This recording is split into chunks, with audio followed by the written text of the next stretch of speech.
Hello everybody, welcome back to another video. This is Dimitri. Thank you so much for tuning in. As usual, I really appreciate it. Now, today we're going to be talking about one of those perfumes that I consider to be a masterpiece. Now, it will not cater to everybody because sometimes the most artistic and incredible things are not the things that please the masses. Okay, so if you happen to be the sort of guy or girl that likes simple, easy to wear, good smelling perfumes, then stay away from this, because this, even though it smells incredibly luscious and delicious and good, is not the kind of perfume that will necessarily please everybody around you, even though, in my humble opinion, it's an amazing scent and one that I plan to buy very soon. I have a 2 ml sample of this perfume and it's called Mem by the House of Bogué. Now, in order to fully understand the spectrum of materials placed into this scent, you need to give it a few wearings. This is not a perfume that everybody will understand, but the evolution of the scent itself is so mind-blowing and so incredible that if you pay attention to the little details, you will be rewarded with the most incredible and sensational experience a perfume can actually give you. Now, this is an Italian niche house.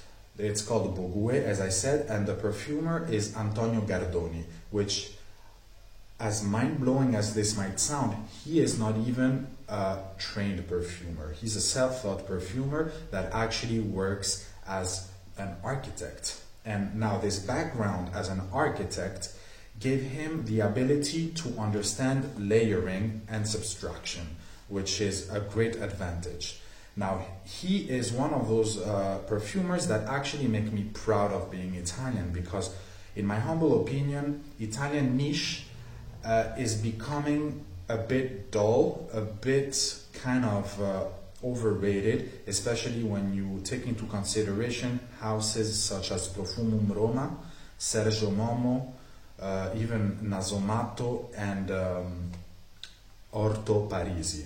Those guys, even though the man behind Orto Parisi and Nasomatto did some pretty good scents, but they all have a tendency to give their perfume a big splash of incredibly sugar-coated materials. Kind of cheap materials. Sometimes they just don't know how to blend things the right way.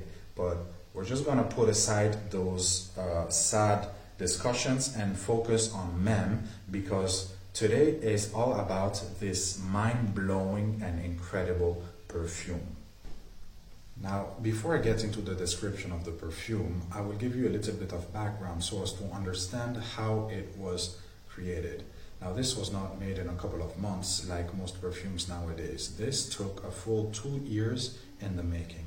The reason is Antonio Gardoni was very specific about the materials that he wanted to use, and he basically traveled all around the world in order to find the ingredients that he needed, namely the extremely prominent lavender that is a big part of this perfume.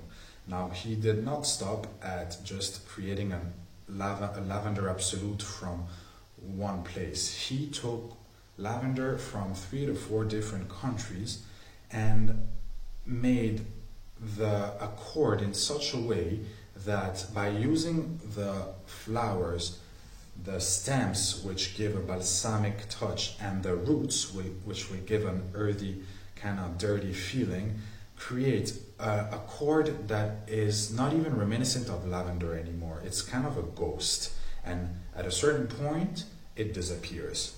So that from the beginning to the end, you have some sort of a circular motion that is very unique in perfumery, because usually it goes from top to heart to bottom. In this case, it's a bit of a different discussion. Now, as you spray this, the first burst that you get is a very dark, herbaceous, kind of waxy, woody and zesty feeling, and you do not need much in order to give the desired result. A little goes a long way with this one.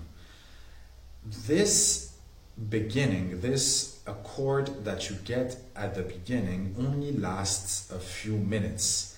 As soon as you start deciphering the different notes that are in it, the whole thing changes and you basically get some sort of attack from jasmine, rose, and ylang ylang.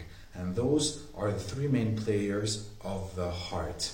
Now, this wonderful bouquet kind of settles into some sort of a sweet, sort of caramel-like accord that nestles the lavender and creates a new accord that is reminiscent of fruits, even though there is no fruits in this creation.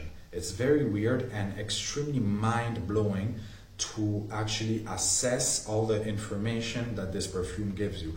Considering that the man behind it is a simple architect, well, that is kind of crazy, honestly, and I'm really in awe, and I really respect this man because of the way that he managed to capture the essence of the best quality ingredients in his perfume. Now, just when you think that you got this perfume written down and you know what it's all about, it mutates again, it changes. All of a sudden, you get hit by this massive, waxy, animalic note that is not off-putting at all. On the contrary, it is quite mysterious and makes you want to discover it, and you basically want to put your nose next to where you sprayed your perfume and get all the nuances that are left to discover. And there is more, because that huge wave that you just got will be basically accompanied by a beautiful and extremely well-rounded woody accord given by the sandalwood, by the cedarwood, and also a slight sweetness given by the labdanum and the resinous part from the labdanum, and the sweetness from the benzoin. And the whole dry down is that of a typical, amazing, incredible fougère. And that's when you get the lavender the most, I think, personally. So as I said, extremely circular creation, extremely opulent, and very artistic stuff. Even though sometimes artistic perfumes cannot be worn, this is one of those perfumes that are amazing to be worn, especially if you're a confident man. This is not a perfume for the dandies. This is not the typical oriental that most people will love. This is something for the very specific gentleman that is extremely sure of himself, knows what he wants, and knows he can pull it off without having a perfume that wears him down. He is actually wearing the perfume. And honestly, if I have to be completely 100% honest with you, I would not want to smell this on a woman. To me, a fougère is the typical smell of a man. Even though, I will teach you something that most people don't know, when the fougère was created in 1882 as the perfume Fougère Royale by Houbigant, it was actually catered to women.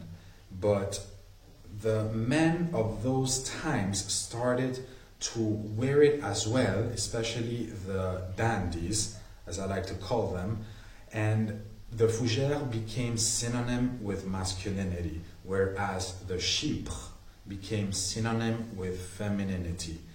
Nowadays, things can be mixed a little bit more, but 100 years ago, you either had feminine perfumes or masculine perfumes.